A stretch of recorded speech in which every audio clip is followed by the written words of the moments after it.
అనంతపురం జిల్లా కళ్యాణదుర్గంలో ఈ స్టాంపుల కుంభకోణం భారీగా కోట్ల రూపాయల కుంభకోణం జరిగింది అని సోషల్ మీడియాలో చక్కర్లు కొడుతున్నాయి. కానీ కళ్యాణదుర్గంలో ఉన్న బాబు అలియాస్ ఎర్రప్ప, ఆయన ఒరిజినల్ పేరు బోయ ఎర్రప్ప. ఎర్రప్ప అంటే బాగుండదని చెప్పేసి బాబు అని పెట్టుకున్నాడు. ఈ ఎర్రప్ప ఈ స్టాంపుల బదులు ఎర్రప్ప స్టాంపులు క్రియేట్ చేశారు. అంటే 100 రూపాయలు 1000 రూపాయలు ఒక సున్నా ముందు పెడితే ఏమైపోతుంది, 100 రూపాయలకు 3 సున్నాలు ముందు పెడితే 1,00,000 రూపాయలు అయింది. ఈ విధంగా ఈ స్టాంపుల కుంభకోణంలో SR infra developers internal auditing దాంట్లో బ్యాంక్ గ్యారంటీకి 70 లక్షల రూపాయల స్టాంపులు ఇచ్చారంట. దానిలో వాళ్ళు ఇంటర్నల్ ఆడిటింగ్లో బయటపడితే అనంతపురం 2 టౌన్ పోలీస్ స్టేషన్లో కంప్లైంట్ ఇస్తే వాళ్ళు గుట్టుగా విచారణ చేసిన తర్వాత మనోని గుట్టంతా రట్టు చేశారు. ఒక ఎస్ఆర్ ఇన్ఫ్రా డెవలపర్స్ వాళ్ళకు మాత్రమే 70 లక్షల రూపాయల స్టాంపులు ఇచ్చారంట.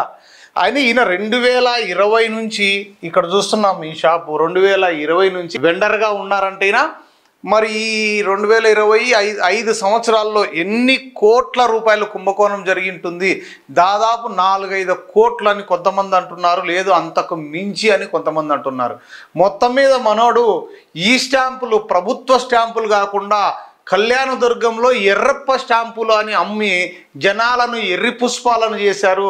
ఇంకోటి ఏంటంటే ఈయన మరి తెలుగుదేశం పార్టీలో ఉంటూ నెక్స్ట్ కళ్యాణదుర్గం ఎమ్మెల్యేకి ఏమైనా ట్రై చేయాలని ఉద్దేశంతో ఈ విధంగా స్టాంపులు గుద్దినాడేమో అనిపిస్తుంది. ఎందుకంటే అమిలేని సురేంద్రబాబు దగ్గరే ఉంటూ అమిలేని కంటే కూడా ఎక్కువ డబ్బులు సంపాదించి నెక్స్ట్ ఎలక్షన్స్లో పోయి అధిష్టానానికి మామూలుగా ఎంత కావాలో సార్ మీకు చెప్పండి, 50C 100C 200C ఆ విధంగా ఎంత కావాలంటే అంత ఇస్తామని నెక్స్ట్ టికెట్ కొనుక్కొని ఎర్రప్ప బాబు కళ్యాణదుర్గం ఎమ్మెల్యే కావాలనుకున్నాడేమో.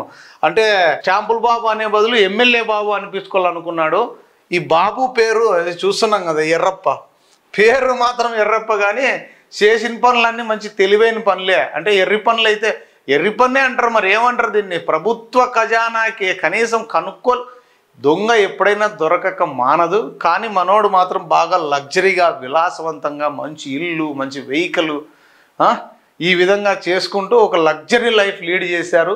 మొత్తం మీద దొంగ దొరికాడు, ఏ రోజైనా దొరకాల్సింది. ఇంతకుముందు కూడా గతంలో చూసాం రిజిస్ట్రేషన్ స్టాంపులు కుంభకోణం, అది కూడా ఒక నాయకుడు.